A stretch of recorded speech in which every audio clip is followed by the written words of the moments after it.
Good afternoon, everyone.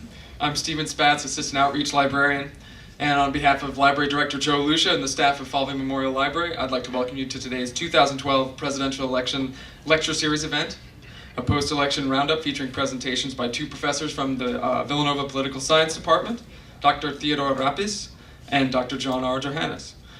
I'd like to first point out that the Presidential Election Lecture Series is co-sponsored by Falvey Memorial Library and the Political Science Department, and that these two entities have joined together on several occasions in the past to bring you high-quality, thought-provoking content exploring special topics surrounding presidential elections, the most recent being the excellent lecture events by VU Political Science faculty during the 2008 presidential election season. We at Falvey Memorial Library look forward to continued collaboration with the Political Science Department on lecture series events here in the library in future years. Having heard from Dr. David Barrett and Dr. Matt Kerbel in the weeks leading up to Election Day 2012, we now turn to post-election reflection with two more members of the political science faculty here at Villanova. In the second half of our program this afternoon, we'll hear from Dr. Theodore Arapis. Dr. Arapis has recently joined the faculty after completing a PhD in public administration at Auburn University. His areas of research interest are state and local financial management, budget systems reform, and American state bureaucracy, and today he will explore the role of economics in the health and stability of government in a presentation entitled Common Sense Economics. But first, we'll hear from Dr. John R. Johannes. Dr. Johannes came to VU in 1995 after 24 years at Marquette University, where he taught in the political science department, published 3 books and countless journal articles on a host of topics, including elections, campaign finance, and congressional casework, and served as dean of the College of Arts and Sciences. Here at Villanova, in addition to teaching courses in the political science department, on topics such as American government and political reform, Dr. Johannes, as all of you surely know, served 15 years as Vice President for Academic Affairs. Today he'll discuss with us the policy and political implications of President Obama's re-election in a lecture entitled What the Election Tells Us and Where Do We Go From Here? Please join me in welcoming Dr. John R. Johannes. Thank you. Do I have to speak from behind here, or can I wander? Whatever you think. Okay, good. Well, we don't need a microphone. This is going to be a much more interesting group. The question with the election is basically what happened. Here you had an election that it was basically the Republicans to lose. And nobody in his right mind a year ago would have bet that the Democrats could win. The Republicans did lose it, and they lost it in a kind of a substantial fashion. The big debate, certainly in the political science department, is whether this is a transformative election in some form or another, whether it really means something, or whether it's just kind of a little blip on the radar screen that has very little meaning. And we've had some pretty interesting debates about that. Basically, my position on this, and the point of what I want to say today, is this is kind of a ho-hum, non-event election. Nothing has really changed all that much. But I'm going to work my way through that and try to come to that conclusion. Turnout, as you know, was somewhat disappointing. It was down from last time. Not terribly surprising given the excitement that surrounded 2008, but it was down. And we don't know what the numbers are, the final percentages. They're still counting in 37 states. The extent of the win was about a 3 percentage point margin for the president. That's been kind of typical of late. But if you go back, certainly back to the 1980s and beyond that, you found some elections with 9, 10-point swings. Obama won the electoral vote, 332, but that was less than he won last time. So again, in one sense, it was a great victory for Obama. In another sense, it was kind of a disappointing victory, I think. And what you see in the election result is how regionalized the country has become. This is essentially the same picture we've seen for 3 straight presidential elections, give or take a little bit. It's a little misleading because if you look at what it looks like by population, that's how the Electoral College plays out. And you can see that the Republican strength is clearly in the mountains and in the South. A little more confusing is if you look at it by counties. The picture, again, changes a little bit. If Republicans could count on grass and trees and space, they would clearly win hands down. The problem for them is that the population is where the blue is, and that sometimes causes a difficulty. So the presidency is not basically essentially a no change election. In the Senate, the Democrats won about 53.5% of the popular vote, and they picked up a total of 3 seats if you count independents who caucus with the Democrats. So they've got a 55-45 margin essentially in the Senate. Interestingly, moderate Republicans in the Senate races this year fared better than they had the last couple of times, which may be an indication of what's going to come down the road. An interesting little side thought from this picture. If you looked at congressional districts instead of counties, and we don't have that yet because there's still some counting going on, you'd find that, and if electoral votes were proportioned on district basis, Romney would have won the election because he won more congressional districts by a noticeable margin than did Obama. The problem is the districts he won didn't have the people, sufficient numbers of people that would show up on here. In the House, you have a very interesting event. For only the 5th time in 100 years, one party won the popular vote but did not capture a majority of House seats. The Democrats picked up, as best we can tell so far, about 49% of the popular vote. The Republicans won about 48 and a fraction of the vote, but the Republicans still hold control of the House, 224 to 201. That is a pretty rare event, and it says something about the structural bias that's built into the House, which tends to favor Republicans, just as the structural bias in the Electoral College tends to favor the Democrats. And it's simply got a lot to do with where state lines and congressional district lines are drawn and what the voting turnout tends to be. Governorship, the Democrats did a little bit better. They picked up 7 seats, Republicans 4. It leaves 30 seats, 30 governorships in Republican hands, 20 in Democratic hands. Not what you would expect had there been a major landslide kind of vote. If you look at the debate we've been having in the political science department is whether this election portends a fundamental demographic change. As everybody knows, Obama picked up 93% of the black vote, something like, 75% of the Hispanic vote. And the argument is that this shows that the black population, the Hispanic population, and indeed the Asian population are moving sort of permanently into the Democratic camp in substantial majorities, which will then give the Democrats kind of a permanent advantage as those populations continue to grow. The same is true of young people in the country, and you had kind of an interesting result this time.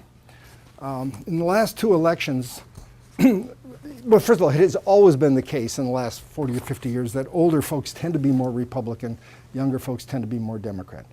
There were a little exceptions perhaps to that in Reagan's second year, but generally that's the story. This time, 18 to 29-year-olds had very high turnout unexpectedly, and they constituted a little tiny bit larger a portion of the total electorate than they did last time. So they made a little bit of a difference. But in 4 states, Florida, Ohio, Pennsylvania, and Virginia, people have tended to argue that the young folks are the ones who put Obama over the top. Had their voting been a little bit more typical of what it has been in the past, they would not have been able to do what they did for Obama. And again, that's kind of another portent of maybe a permanent change. People tend to identify with parties when they enter the electorate. As they get older, they tend to hang on to that party identification. And as those folks drift through the electorate and get older, and as the older folks who tend to vote, who voted overwhelmingly Republican this time, as they drop out of the electorate, this would be another argument that this is a kind of a permanent switch for the Democrats. Republicans have not won the 18 to 29-year-old group since 1988, and it just doesn't happen very often. In terms of religion, it was pretty much of a split among Catholics, about roughly even. Protestants were overwhelmingly in favor of Romney. by about a 15% margin. Churchgoers, which is probably the best indicator of who votes which way these days, overwhelmingly, regular churchgoers voted something like 69 to 30 for Romney. Non-churchgoers, of course, flipped the other way. So what does all this mean?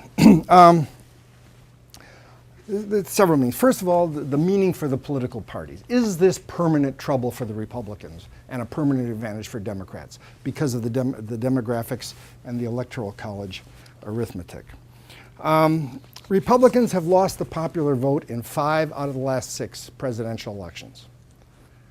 And some would argue again that the momentum is shifting even further away from them. You take that, you add to that the demographic change and the age change, and you can make a case that there is this permanent Republican advantage developing. On the Republican side, there's kind of an unholy alliance. The traditional economic Republicans, conservative Republicans, have either had to or had made this kind of what some people call an unholy alliance with the social conservatives in the country, largely evangelical Protestants, largely in the South and the rural Midwest. And that's been part of their problem because, and you saw it in the primaries this year with the Republicans, guys like Santorum who went to Iowa and as Huckabee did 4 years ago, and appealed largely on the social issues, which of course then creates a nomination problem for Republicans. If they can't nominate someone who can appeal to this new demographic group, the growing number of Hispanics, Asians, and blacks, and this changing younger group, if you can't appeal to those folks, there's going to be a problem. Republicans, I think, and what I began by saying is they sort of shot themselves in the feet collectively. Romney did not do a good job in the campaign, in part because he was driven so far to the right during the nomination process. The Senate seats, you had the Missouri case and the Indiana case with Republican Senate candidates making stupid statements. 4 years ago, you had very, very socially conservative Republicans picking up the nominations in Delaware and Nevada, which meant that cost them 2 seats. The Senate could easily be balanced now or even Republican had the Republican nominating process yielded stronger candidates, which most people expected that they would, but they didn't. So that's the case. The Democrats are going to be permanently advantaged because of demographics, because the Republicans are incapable of doing the right thing. They're stuck in this unholy alliance. Now, I would like to argue that I don't think it's that bad for Republicans. This is not a permanent change. And the reason I would say that is because there's only one hard and fast rule in politics. Only one. And that is nothing is permanent.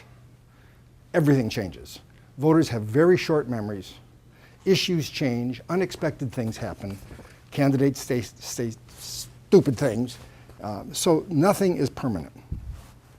It wouldn't take a lot for Republicans to carve off a few points from their Democratic advantage among Hispanics and among blacks and among Asians. If you look historically, Republicans usually win 8 to 12% of the black vote. This time they got 7%. They usually win somewhere between 24 and 35% of the Hispanic vote. Right? Sometimes even more. Romney only got 27%, so they're on the low end there. The Asian vote usually is not as strongly Democratic as it was this time. So it wouldn't be hard to carve off enough votes there to make a difference. Secondly, independents, which is the largest single group of party identifiers, or in this case, non-party identifiers, something like 38% of the electorate right now say they're independent. Romney won among that group by a good 5 percentage points. And that group was there for the plucking this time. And I think had Romney been able to pluck a little bit more strategically and a little wiser, he would have picked even more of those votes up. So in other words, there are voters to be had, which undermines this whole notion of a permanent change. And if you look at the states, right now in 24 states, you have a unified Republican lower house, upper house, and governorship. That compares to only 13 Democratic states in that same position. So it seems to me there's nothing permanent about this Democratic victory. So that's the meaning for parties. I don't think it's a disaster for the Republicans. I think we're going to have very competitive races. Secondly, what does it mean for Congress? That's where the action is now until the end of the year with the fiscal cliff, economic issues, and then subsequently beginning in January down the road. Republicans lost only 8 seats net, assuming there's still one being recounted, and then there's the Jesse Jackson resignation in Chicago, but he'll be replaced by a Democrat. So they still have a 23-seat advantage, which isn't a lot, but in the House, where party discipline has been very strong lately, that is going to be a relatively safe margin for the Republicans. Not many Republicans are going to drift off from a party position. There's certainly more women in Congress than ever, 20 women in the Senate. That's an all-time high. And that changes. We know from some research that when more women and more minorities are injected into the U.S. Congress, to some extent the agendas change a little bit. And certain issues get raised. So that could mean something down the road. If you look at the Senate, and you saw that yesterday when Mitch McConnell and Harry Reid had their little battle going back and forth, the big issue in the Senate is going to be the filibuster and the delaying tactics of the Republicans, which are in some respect a response to the Democratic tactic of not allowing the Republicans the ability to amend legislation, which is a reaction to the Republican tactic of not allowing the Democrats to amend legislation, which was a reaction to the Republican, and it goes back 40 years like that. That's going to be a big battle, and the Democrats are threatening what's called the nuclear option, which means they will try to change the Senate rules by majority vote instead of the normal 2/3 vote required. And if they pull it off, all hell will break loose in the Senate. Any kind of cooperation that they needed and were hoping for from the Republicans will simply disappear. So that's going to be the big tip-off in January. Watch what happens with the filibuster rule. What's the meaning for Obama? He won comfortably, both by electoral vote and population. There's a warning. Typically, presidents in their second terms have some problems. I mean, you go back and you can look at Nixon and Watergate, you can look at Harry Truman with General MacArthur, you can look at Ronald Reagan with Iran-Contra, you can look at Bill Clinton with Monica Lewinsky, and in all those cases, those issues created difficulties working with Congress. Now, there's a big enough difficulty working with Congress, given the fact that you have a divided Congress and a strong Republican party in the House.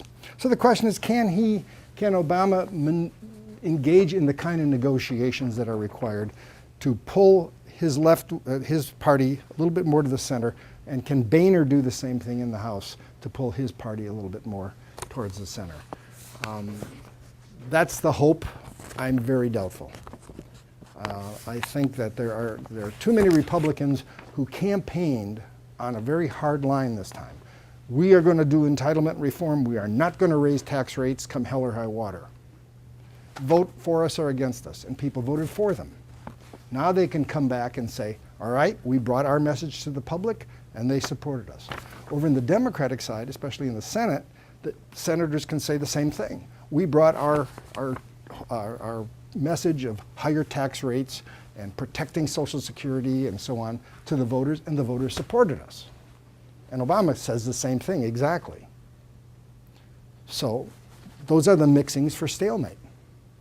And if I were a betting person, which I'm not, I would bet that not a heck of a lot's going to happen in the next 2 years in Congress.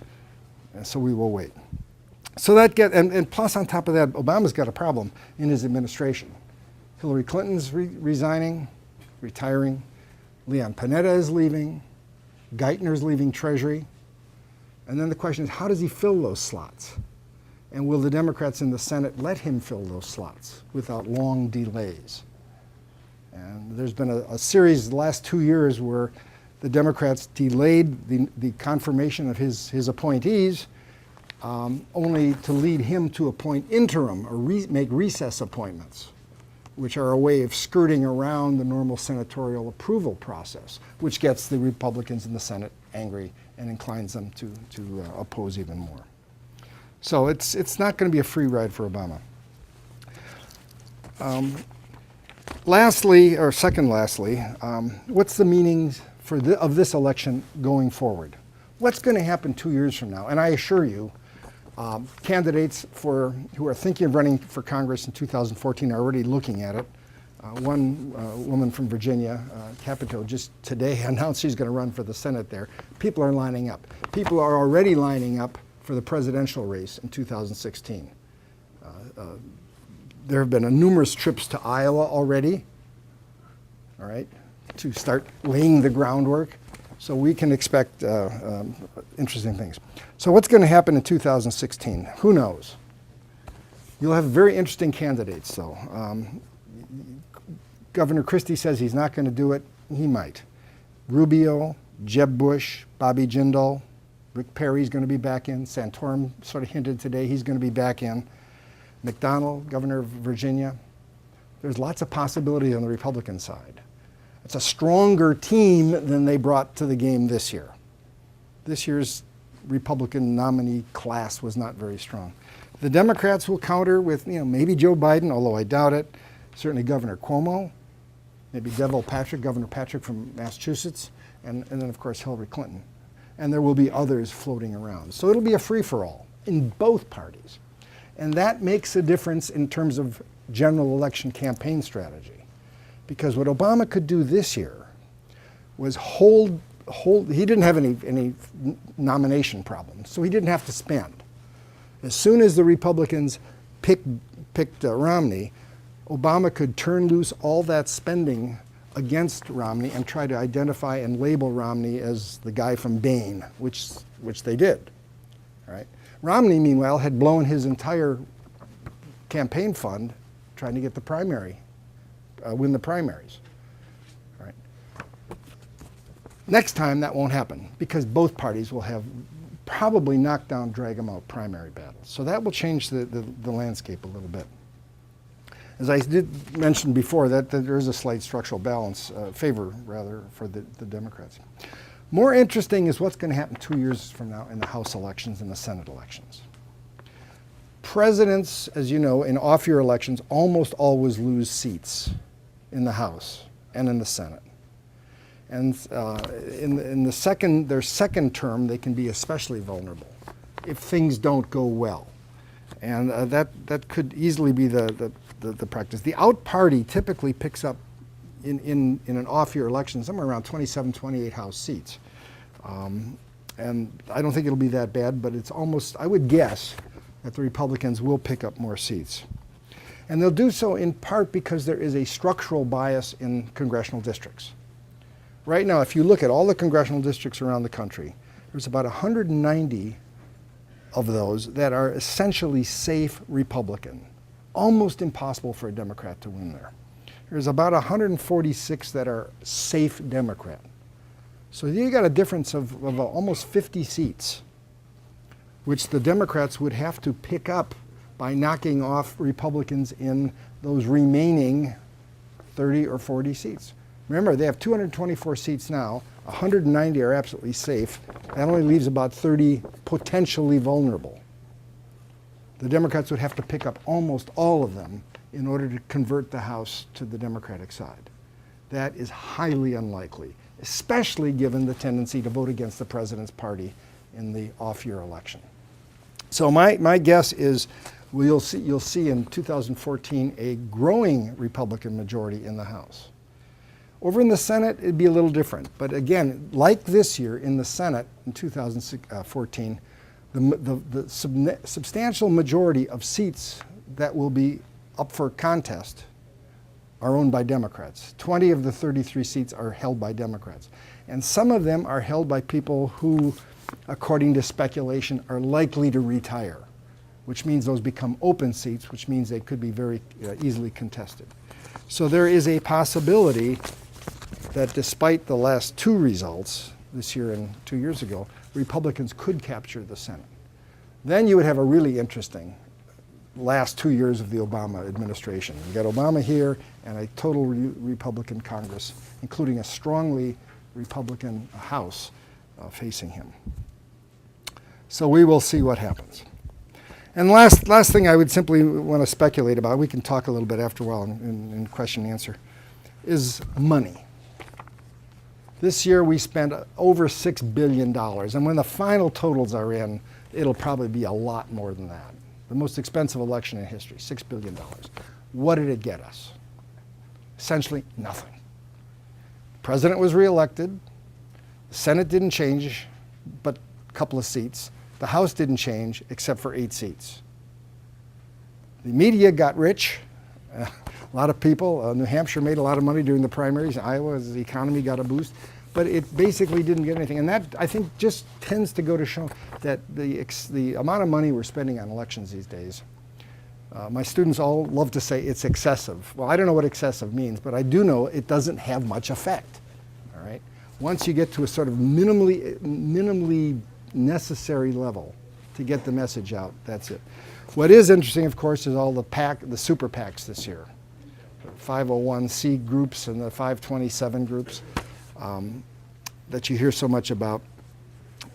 They have spent a lot of money, huge amounts of money, which was essentially wasted. There's no evident effect that it changed. All this TV advertising had much effect. What was interesting this time, and I think it goes to the heart of the American political issue, is that something on the order of 90 to 93% of all voters say they had made up their minds months ago before the election, leaving only 7 or 8 or 9% to make up their minds late, and only about 4% making up their minds in the last 3 or 4 days. All right. That is a reflection of a kind of this permanent polarization that exists in the country, where the Democrats know they can, in any election, they can get 48% at least of the popular vote. The Republicans can get their 47, 48%. There's 5 or 6% left to go. We are in an era of permanent polarization. Whether it's mass-based or it's media-based and elite-based is sort of irrelevant. It's the reality. It shows up in Congress, and again, it's showing up in these close presidential elections. And if you look at the statistics for presidential elections, most of the elections show, as I say, a 2 or 3 percentage margin of the two-party race. But if you look at the states, a growing number of states at the presidential elections are lopsided, are very safe for Democrats, very safe for Republicans. When you add them all together, it looks like it's even, but it's not. And again, you can see the result that we had here. That map is probably going to reappear very similarly with maybe Virginia, maybe Florida, maybe Ohio, different next time. But I don't think a whole lot more. So I leave you with this very happy, unhappy result that we are in for another 2 years of gridlock. 4 years down the road, we're going to have pretty much a repeat of what we have now, except it's going to be even bloodier because you will have had huge, horrible battles within both parties for the nomination. Thank you.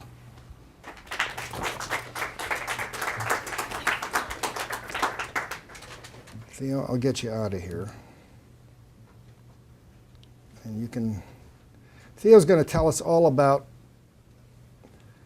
the economics. I will need your microphone. Oh yeah, you need this thing.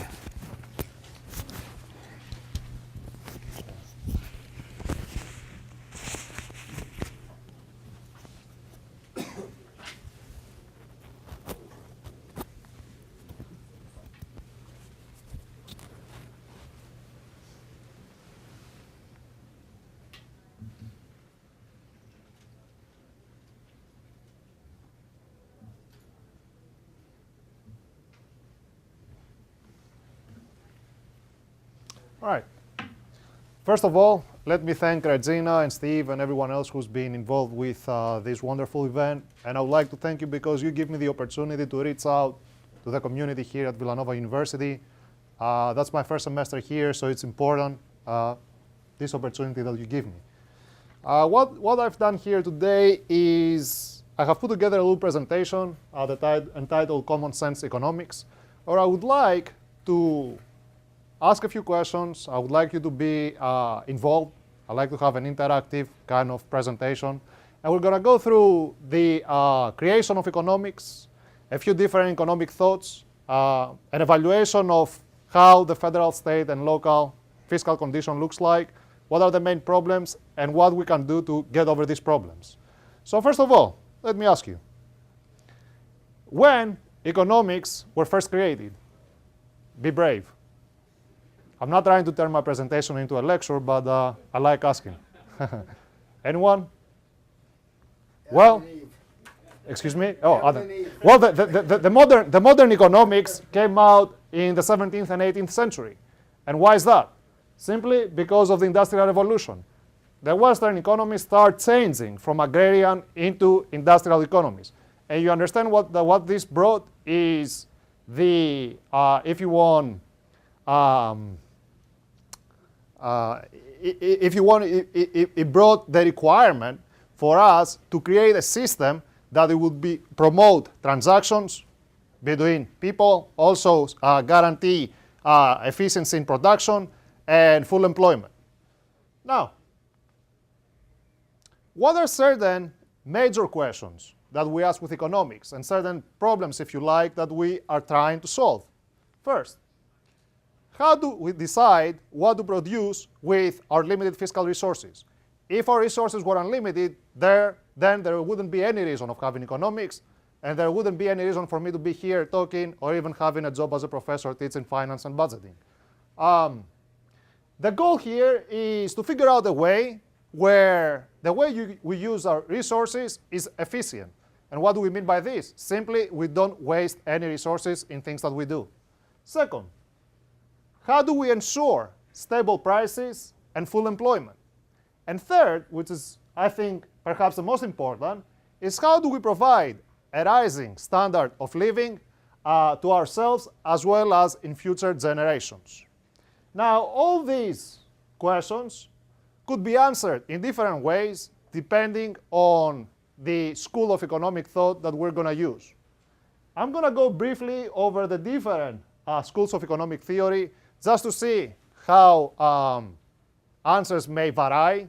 And I'm also going to talk about the few economic school of thoughts and systems that they have influenced countries such as the US and most of them in Europe. First of all, classical school. The pioneer of classical economics, Adam Smith, Wealth of Nations, his book, 1776. What is his major assumption or principle, if you want? Self-regulated market, meaning government, negative role, we don't want them involved. And who's going to regulate the market? The forces of supply and demand. In any kind of problem or a crisis or a recession like the ones that we have seen, even the recent one of 2008, the invisible hand, meaning the forces of supply and demand, would be able to bring the economy back into efficiency. Now, in the US, we saw this kind of system until the Great Depression. And this is the first time that we see that the classical economics are a failure, because simply the invisible hand was nowhere to be seen. It didn't work. The market could not bring the economy back into the efficient point. Now, the answer to classical school came from the Marxist school. The pioneer Karl Marx, with his work Communist Manifesto and Capital. Although we haven't seen such a theory or economic thought in this country, we have seen it's been very popular in Eastern Europe, USSR, and other eastern parts, although it has been disappearing since the late 1880s and 1990s. The idea here with Karl Marx is that the major, if you want, factor of production is who? Us, human capital. So all wealth should be, if you want, divided among the workers. However, as I said, this came short as well in the late 1980s. And now we pass into another type of school, which is what we see up to this moment, and this is the macroeconomic school. The first type of macroeconomic school is the Keynesian economics, created by John Keynes with his book, General Theory of Employment, Interest and Money. And his assumptions are a contradiction to what Adam Smith was talking about. So what simply the Keynesian economics are is that the market doesn't have an invisible hand. It's not self-regulated. So in periods of a crisis or of some kind of problem such as a recession, the government needs to step in, needs to be a little bit more positive, increase spending, and decrease taxes, and that way help the economy to start going. This is what happened in Great Depression. The government had a positive role, came in, created all these programs, put money in, decreased taxes, the economy started going. Now, you understand that during that period, the government overspends, so it creates a deficit. And that's exactly what happened in 2009. When we saw the Great Recession, the response of Obama administration was what? The stimulus package. And this is what brought the economy, if you want, to balance out and calm down a little bit, smooth out the crisis. So the response to the deficit that has been created by the government during the crisis period of the economy is what? When we have a recovery, or when we have an economic booming, which means what? Full employment, high income, high consumption. What is the right thing the government needs to do? Well, increase taxes and cut spending. And that way you can get back the money that you put into the economy, into these economic uncertain, if you want, conditions of the past. Other, if you want, tools that we use in, according with the Keynesian school is what? Fiscal policy, such as increasing or decreasing taxes, as well as keeping interest rates low and printing money. All of these things, we have seen them during the Great Recession of 2008. In the 70s, another great idea, supply-side economics, is a part of the microeconomics school and a small variation of the Keynesian school of economics. The big question that supply-side economists asked in the 1970s was what? How can we give an incentive to people to work a little bit more, be a little bit more productive? And what is a disincentive for us to work more? The disincentive is income taxes. If you work a little bit more, for example, if you work an extra hour and you earn $500 or $1,000 or you name it, that gives the threat, puts you into the danger to move into a higher income tax bracket.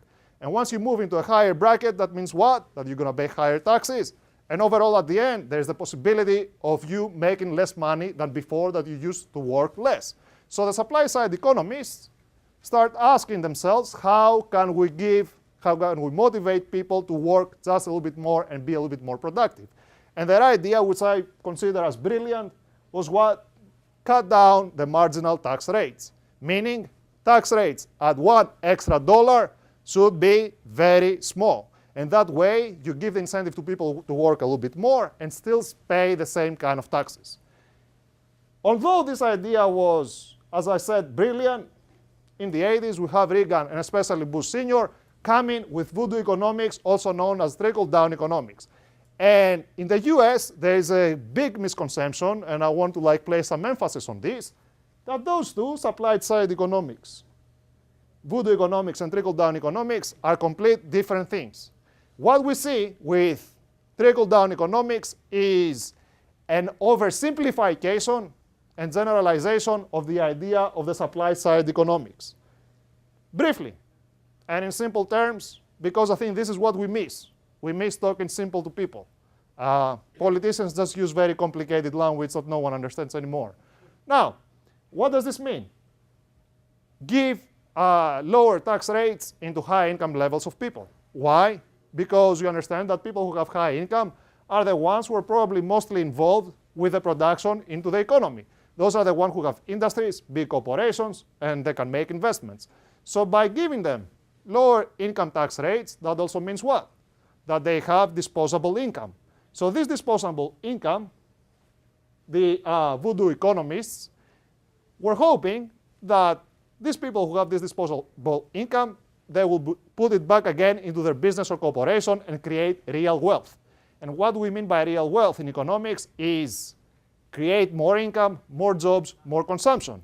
However, what did we see past the 2000s or the late 90s?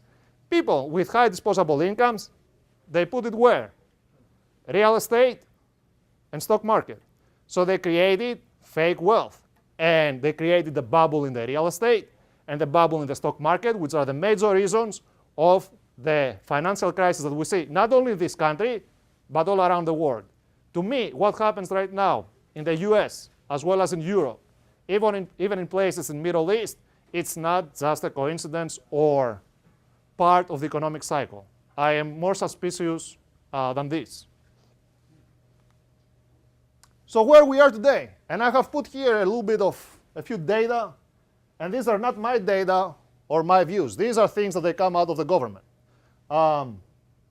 So out of the OMB, the Office of Management and Budgeting, I have put together some data that they show, if you want, the performance of the federal budget since 1969 with a projection up to 2017. Now, you see here in the yellow boxes are the only periods that we had the surplus as a nation. And if you count them down, 5 years. First year, here in 1969, it took us 29 years up to 1998 to reach a surplus. And then we kept a surplus for 4 terms, and then again, we go into deficit. Now, what does this tell me? That deficit is not a rare phenomenon. This is the commonality. What is a rare phenomenon and a pleasant surprise is having a surplus. What else does it tell me? That since it took us about 30 years after 1969 to reach a surplus, well, I think that it's probably going to take us another 30 years to reach the next surplus. So what politicians say, and I was hearing lots of them in the campaign, saying that in the end of the next 4 years of the Obama administration, the budget will be balanced, or by 2020, we're going to reach a surplus. And each politician, either Republican or Democrat, and I'm not taking it politically, we're saying their own little thing. That is misleading and very annoying. It is quite hard to project how budget is going to look. And like John said, in politics, you have one thing, nothing remains stable. In economics, we have another thing that we call it, everything is unpredicted. In 2000, if you were asking economists or gurus of finance or politicians, what do you think about the next decade? No one would tell you that in 2008 we would have a crash all over the world. They would tell you everything is great, and that's what they believed. We have 4 years of surplus.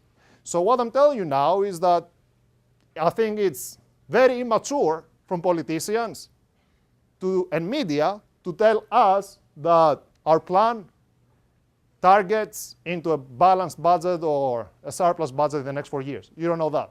What if we have another double-dip recession in a year, which is very possible? You understand that everything, all the projections are off the scale again. Now, past the budget, here is how the debt looks like. And what I've done here, I have 10 years. This comes out of a Congressional Budget Office, 2011 through a projection of 2022. And I've also done my own projection for another 5 years until 2027. My projection is the red line. So what do you see here? In 2012, we're at $6.1 trillion debt, or at least that's what we know. By 2022, it's constantly increasing, $21.4 trillion. My projection still goes up. So what does this tell me? That debt is uncontrollable. We have lost the game, and it's unmanageable. So we need to forget about talking about what we can do with the debt. We can do anything. Things in state government and local government don't look any better. And here what I've done is I have a little graph of the past decade. And for some reason, these are the most recent data that they are published online, which also makes me very skeptical. And they have released from the US Census Bureau from 2000 until 2010. And what I have is the blue line represents total revenue, the red line on-source revenue, and by on-source revenue we mean tax revenues. The yellow line is the expenditure, and the purple line is the debt. Now, what does this tell us? Well, there are periods where expenditures are above revenues and periods where revenues are above expenditures. And obviously, you see that in good economic periods, such as the one from 2004 up to almost 2007, we have a surplus here. However, past 2007, when the crisis started, you see this amazing fluctuation and gap. Now you can tell me, Theo, Well, I'm looking in 2010, and the blue line is above the yellow line. So why should we be concerned? Well, we should be concerned, and these things are very worrisome, if we add another little detail into the graph. And what is this detail? How fast revenues, expenditures, debt, taxes have changed in this decade. And by just giving you the percent changes, total revenues from 2000 to 2010 have increased by about 27%. Tax revenues, and this is a total for all states, has increased by about 10%. Expenditures have increased by about 43%. So you understand that they have grown much faster than the revenues and taxes. And then hold on, debt has increased in a decade by 60%. So you understand that if we continue like this, revenues and taxes are growing in a slower pace than what expenditures and debt. And in the next decade, I'm pretty sure that this is not what you will see. Now, things in local governments are even worse. And what you see here, again, I have the same lines, revenues, tax revenues, expenditures, and debt. Now here you see that debt and expenditures are much more than revenues, and the red line, which is taxes. And just to give you the percent changes in this decade, revenues have increased again by about 27%. Taxes have increased by 30%, but look how low is the performance of taxes in the local government. And it's low, I'm going to talk about it a little bit later on. It's low because it's property taxes.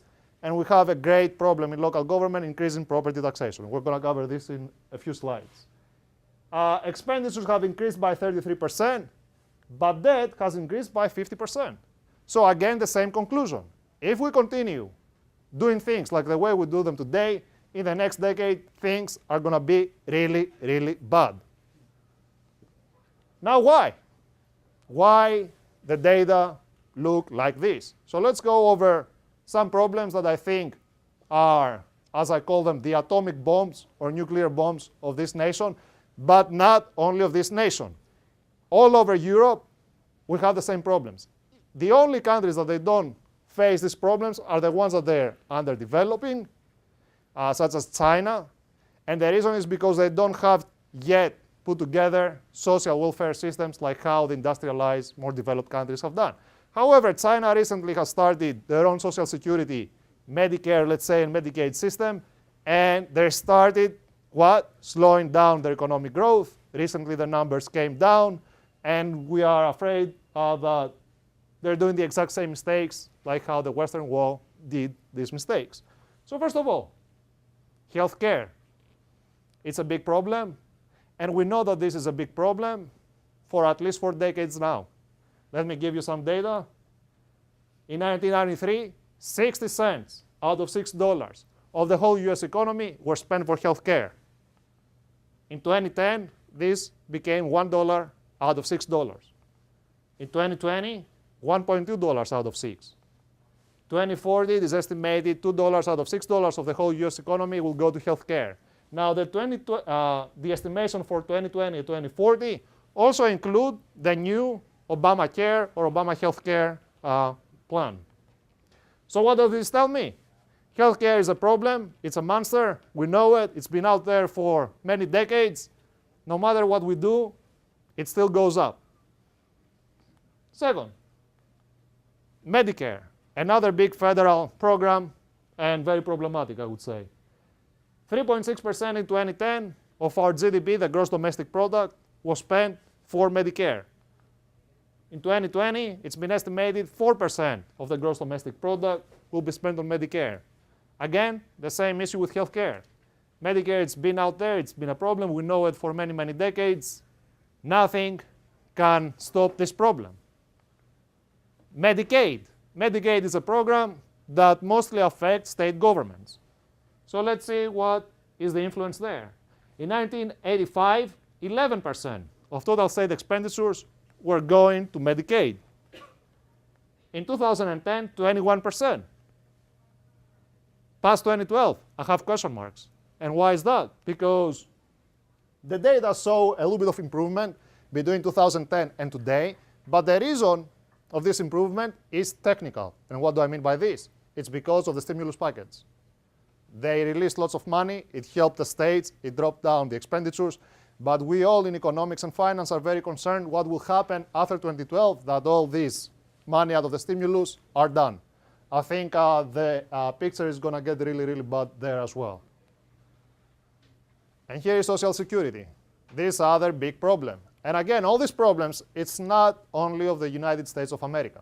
It's the same in Europe. I come from Greece, we have the same problems. Portugal, Spain, Ireland, Greece, recently Cyprus, Italy, now France, Netherlands.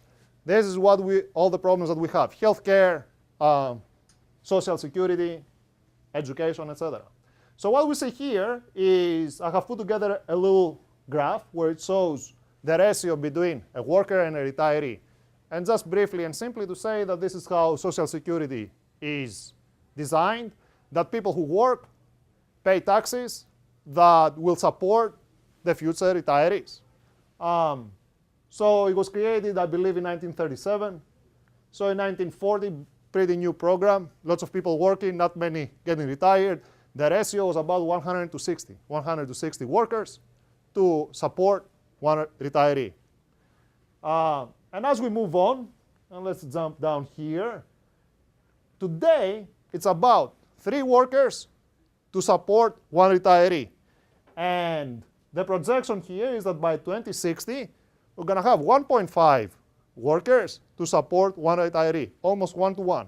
Now, we might not even have to talk about Social Security in 2060, because if we continue like this, by 2034, we're not going to have any funds about Social Security. So it's quite possible that in 2 decades, Social Security will not exist as a program. What can we do?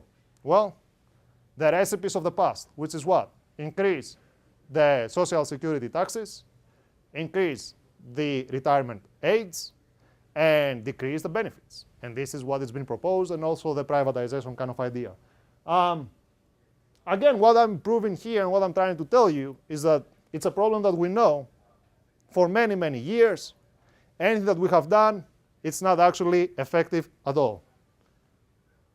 Education, another big problem, mainly affects state and local governments. And why is that? Because the system is designed, and the US is one of the 10, the very few countries in the world with such a decentralized system on education.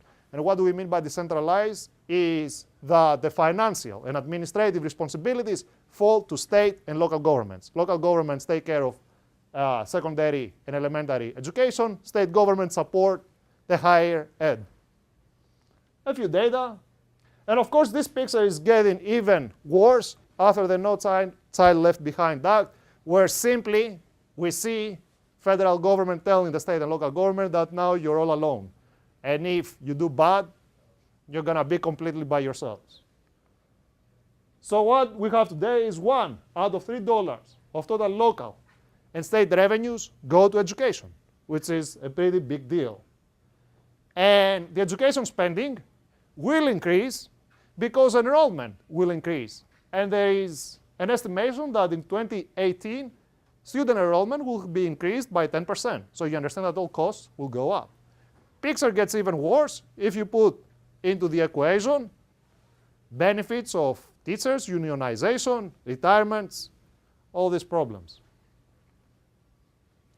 Other issue, infrastructure. Our infrastructure gets old. We need to spend lots of money to maintain the roads, buildings, highways, and this is the major factor for creating debt in local and state governments. Now there is another very big concern that should make us all to be very worried. And what is this? How funds that they're spent on infrastructure such as highway and transportation, where do state governments find these funds? Most of them come out of the motor fuel taxes. And now the problem that we have is technology advances. Cars are becoming more efficient. So pretty soon in 10 years, no one will spend any time in a gas station. We're going to have electric cars. So the states are not going to have any money out of motor fuel taxes to support highway systems and bridges and all the infrastructure. So how are we going to deal with that issue? And most of these things that I've been talking here, I haven't heard them from media or politicians. So I don't know what exactly it is that they want us to believe or what is it that they tell us. And all this picture tells you that the revenues that we have, the tax revenues, the system of taxation is inadequate. And by inadequate, what we mean is that the revenues that we raise are not enough to support our expenditures. Income taxes, I'm not going to go too deep in explaining the problems. I'm just going to bring out a couple of problems for each tax system. They're known for high elasticity. And what do we mean by high elasticity is that the performance of the tax fluctuates depending economic conditions. For example, during economic booming, where the economy is good, people are working, there is high income, that means what? That the federal government is able to get lots of taxes out of income taxation. Revenues are high.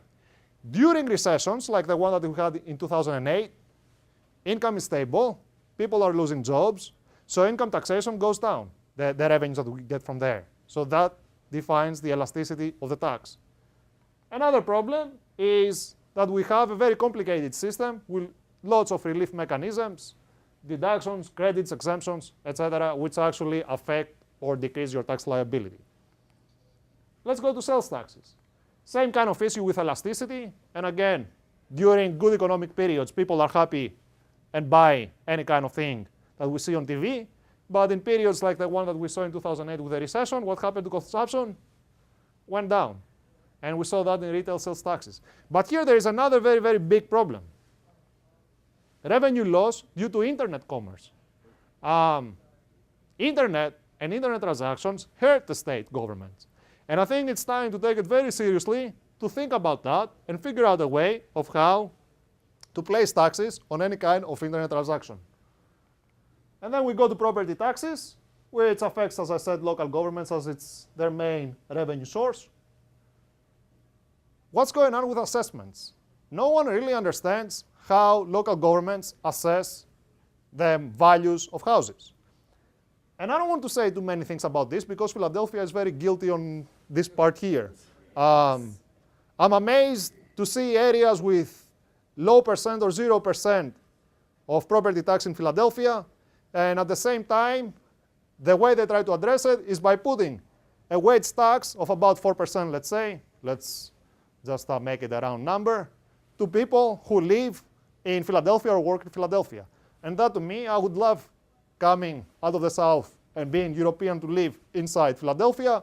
But when I saw that 4% wage tax, it made no sense to my head. And I was like, I need to go outside the borders of Philadelphia, which is, again, what lots of people just do. And then we have another problem with property taxes, which started from the tax revolt of 1978. And what happened back then is that people just rebelled against local governments and told them that, you know what, we're going to pay higher taxes. The result of the tax revolt was California Proposition 13, which placed lots of limitations into property taxation. So you see now the tax rates are pretty much stable. Local governments have a very big, if you want, difficulty to raise taxes. The levies are also stable. And every time that the local government would like to raise taxes, we have another concept, which is called truth in taxation. And what does this mean? That if we want to raise the mill rate, we have to put together a referendum. And if the residents of a neighborhood go into that referendum to vote yes or not into a property tax rate increase, what do you think the result is going to be? Most likely, everyone will be against, even me that I'm a professor and I teach these kind of things.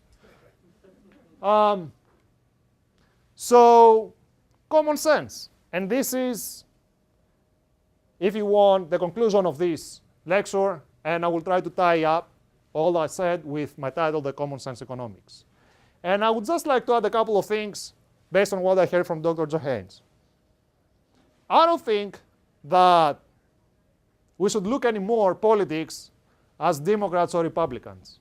Politicians are out there to do one job, to serve us, and to guarantee, like I said, like I showed you in these 3 questions, how we can reach full employment, how we can be efficient, and how we can guarantee rising standard of living for ourselves and our kids and our grandkids. And that's what needs to be into their mind. I don't care if they're Democrats, Republicans, or communists, or socialists, or you name it. They need to do a job, and this is the job that they have to do. Answer those 3 questions that I showed you. So I think it's very annoying, and these things have started since last year. I think you all remember what was happening with the debt ceiling, which was a global joke, just postponing and postponing and postponing until they got into the point that we would either vote a debt ceiling or go default. I mean, that doesn't make any sense. So we need to put the differences aside and work together, and I think this is the big, if you want, bet for the Obama administration. Are they going to be able to sit with the same table with Republicans? And also the same counts for Republicans. Because if they don't make it, people are getting angry. And you see movements. You see Occupy Wall Street, Occupy movements all over the US. And it's not only in the US. Look at Europe. Look what happens in Greece. I am from Greece, like I told you before. Riots every day, strikes every day. What happens in Spain, in Portugal, in Ireland? What happens in Africa, Egypt? What happened a few weeks back in China? Workers in China went on a strike into the Chinese Silicon Valley, something that hasn't happened. Doesn't happen that often in China because they're asking for better employment rights. So you understand that people start getting it, okay? So I think that politicians need to be a little bit more careful in the next few years because they're going to be difficult years. So having said this, what is the common sense? Deficit has always existed. So to me, it's not a problem. It's a way of living. And that's something that we call deficit politics. There's a whole term about it.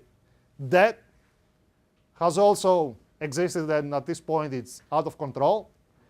Healthcare, Medicare, Medicaid are problems that we know for many, many decades, and it seems that we're unable to do anything. So what I'm saying is that we need to stop spending energy, time, and resources to try to deal with issues that we can't really deal with them. It's done. We have lost the game with these issues. The only solution is go default and start from the beginning if you want to solve your debt problem or your deficit problem. But even this is not an option. And I'll give you, as an example, what happens in Europe. Look at Greece. They don't let Greece to go default because that means what? That the creditors are going to lose a bunch of money.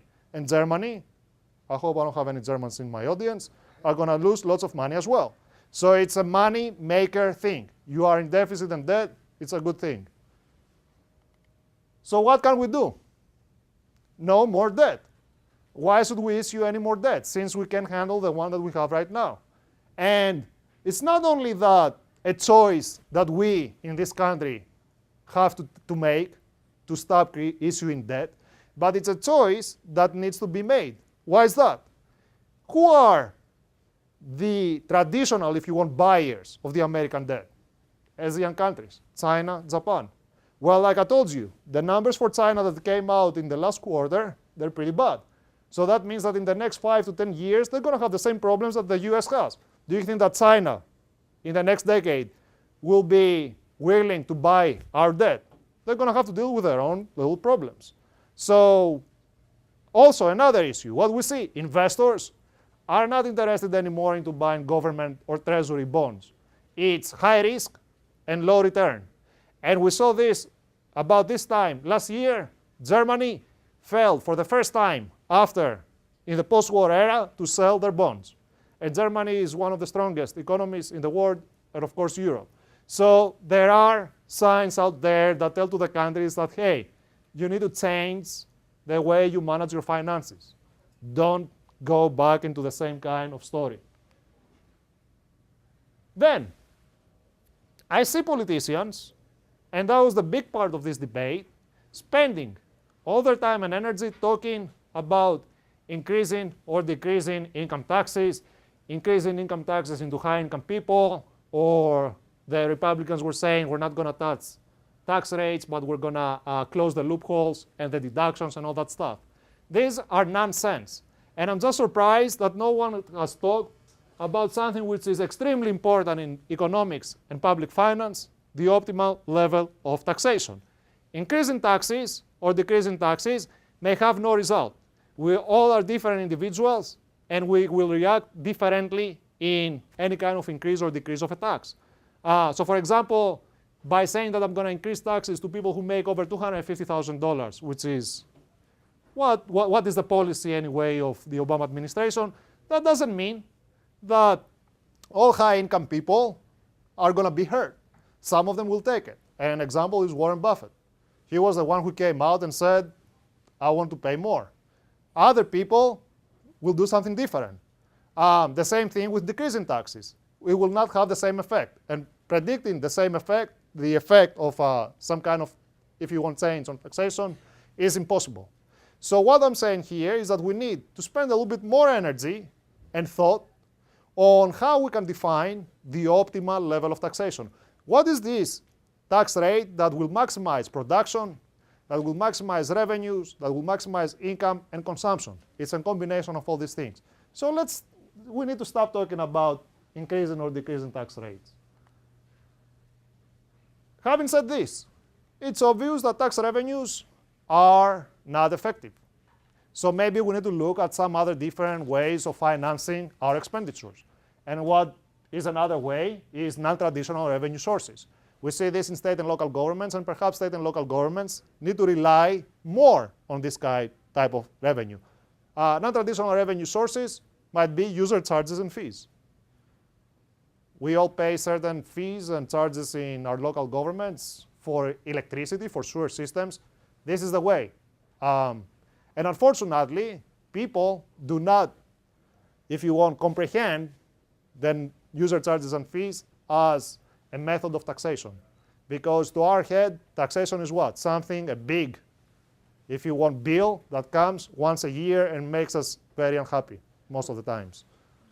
By paying something month by month, this is not considered by us a type of taxation. Now, reduce public sector costs. We can do this. Create partnerships, outsourcing, privatization. And there are many local governments that they are trying this method. I come from the south, so I know there is in Atlanta a local government that they have outsourced everything. They have put management and marketing firms, they do everything for them, and it seems to be working, and people are happy in this neighborhood. I'm not saying that this is a solution for every locality, as localities have different demographics and different needs, but it's certainly something that we need to consider very, very seriously. And then, how can we deal with our debt problem? In economics, when we measure debt, we don't measure it as absolute numbers, as $16.1 trillion. We measure it as debt over GDP, the gross domestic product. Because what the gross domestic product tells us is what is the ability of a country to pay off the debt that they have issued. So you understand that if a country is productive, that means that they make lots of money, and that also means that they're able to pay off their obligations. So the key here is what? Leave the debt the way it is, but try to increase your gross domestic product. And this will bring down the ratio of your debt to GDP. And this is exactly what in economics we use, and this is how countries are getting rated by the credit rating agencies such as Moody's, per se. Other things, invest in education and research, and I'm very glad to hear that the Obama administration has talked about it, and this is one of their priorities. If you want to have a strong country, you need to have strong education. And unfortunately, for the past years, for the past few decades, this country, US, is losing. And it's losing to China, Japan, and Europe. This country needs to get up to this game as well. Retrain the workforce. And why do we need to do this? There is one other thing that no one talks about, and this is robotics and automation. There is lots of money invested on these two things. You understand that by using more machines, robotics, computers, those replace human beings. So we need to retrain our workforce and equip them with skills that will give them different and more unique kind of jobs. New technologies. Any kind of crisis was overcome through new technologies or some kind of advancement. Let me remind you the 90s. What happened in the 90s? Cell phones, internet, computers. That's what brought the country into the economic boom. it's time to invest time on trying to figure out what is going to be the new cutting-edge technology. And here, Obama, in the 2008 campaign, talked a little bit about the green economy. I think it's a good opportunity and a good timing to invest more into green economy and renewable energy. And that's what I think are the main issues and how we can get out of it. I agree with what Dr. Johannes said, that it's going to be a very, very tough time. And we're going to have to deal with many issues that we haven't dealt before. Thank you.